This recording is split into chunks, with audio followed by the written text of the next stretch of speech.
Hello everyone, welcome back to Property Couple. I'm Lia. And I'm AK. And this is our channel where we talk about property, business and working together as a couple. And in this video, we are going to be answering some questions that you guys have asked on social media. So it's going to be a bit of a Q&A today. Shall I kick it off with the first question and we can just roll through these as we go through the video? Yes. Before I forget, we've also launched a website, which is linked up in our description below. Go and check that out because there's going to be lots of free resources coming your way, like PDFs and worksheets that will help you start or accelerate your property journey.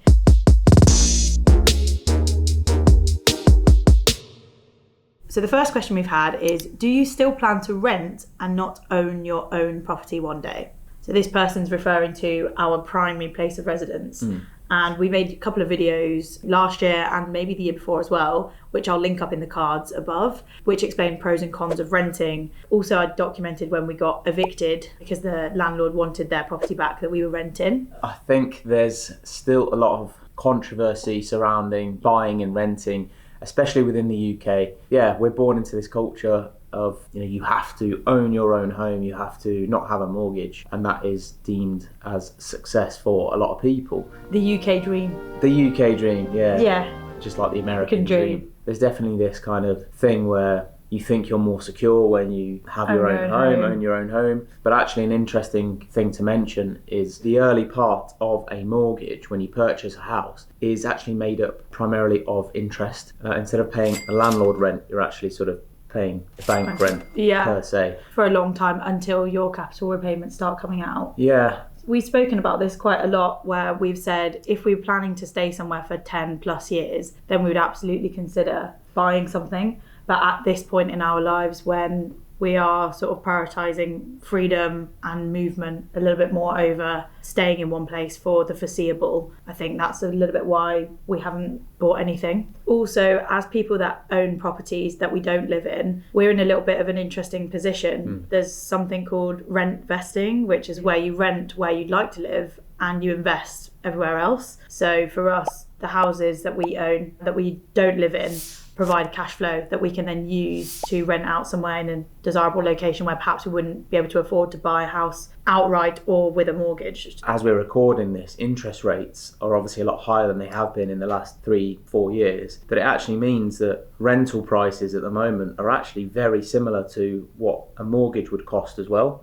So if anything, it actually looks a little bit more attractive to me to rent. And someone said online a mortgage is the minimum you'll pay and the rent is the maximum you'll pay. So in terms of like cash flow and knowing your numbers, with rent you can be absolutely certain what's coming out every month, whereas with the mortgage and rates changing, that could be something that is out of your control. And all the maintenance costs and things like that. Exactly. This is a question that's quite hot at the moment, that's floating around. Is the property market crashing? It's quite a big question. I'd like to start off by saying that this is an opinion and this is not anything official, so don't take this as Mystic Meg with my... Like fortune telling? No, with my crystal ball. With my crystal ball that can see into the future, because I can't. I think we're probably going to see prices drift down or continue to drift down ever so slightly over the next couple of years. We've already seen a slight drop. Interestingly, in certain areas, and I think one of the main factors really for that is that financing is just so expensive at the moment. We've seen huge increases in the cost of financing. If we look at the last few years, for example, we've seen COVID, a Help to Buy scheme, thanks Boris, and cheap lending push all these sort of house prices up over the last few years. And what we're seeing now is that if your house was valued at X here just a year ago, but now people are only willing to pay Y, well, you're not necessarily going to be in a rush to sell. And even more interestingly, on the market now, only 1/3 of the stock for sale actually has a mortgage on it. So 2/3 of the stock on the market are unencumbered, which obviously makes a huge impact there because these people aren't necessarily motivated or in a rush to actually sell those, especially if you're looking at sort of last year as a barometer for how much your house price might be worth, for example.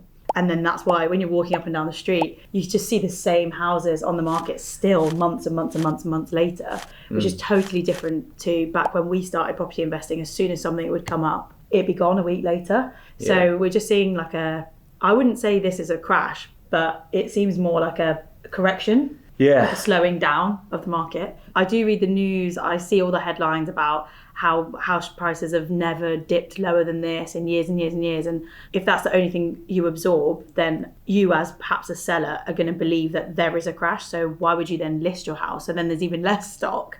I just think like there's so much influence from everywhere. Let's move on to the next question now. So I think we've spoken a lot about this non-crash.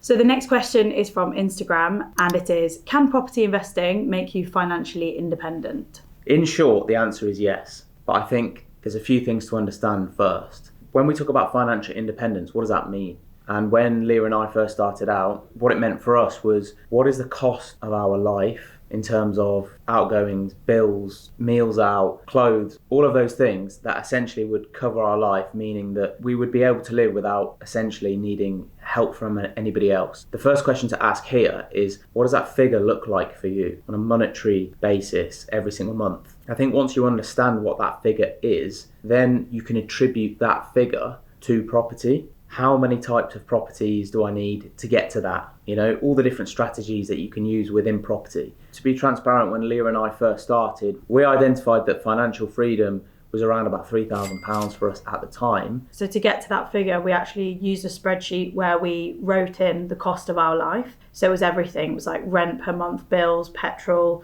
subscriptions, even down to how much I spend on like hair and nails, you know what I mean, just everything. And we've worked out the cost of our life. So we equated that to 4 small HMOs. That's kind of how we mapped it when we were working with our mentor at the time. And so that's what we focused on. So the short answer is yes, but you do need a plan on how to get there. An important point as well is that different people have different financial independent numbers or figures or whatever you want to call them. Person A, for example, might have a financial freedom or financial independence figure of £1,000 a month or £2,000 a month. And person B might have a £5,000 financial independence figure. They're obviously 2 very different lifestyles, 2 very different people, 2 very different expectations, etc.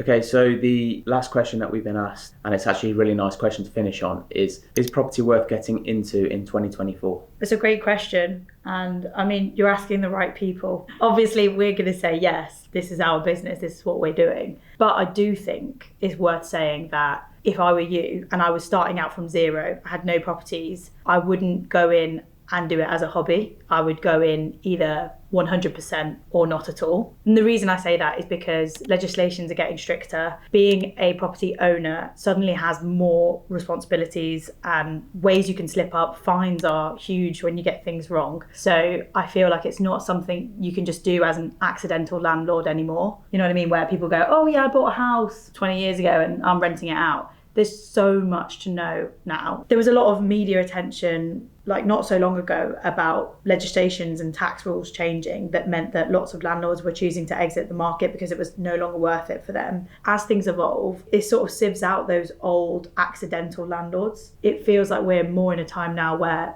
being a landlord is more of an occupation. I personally think it's worth getting into in 2024.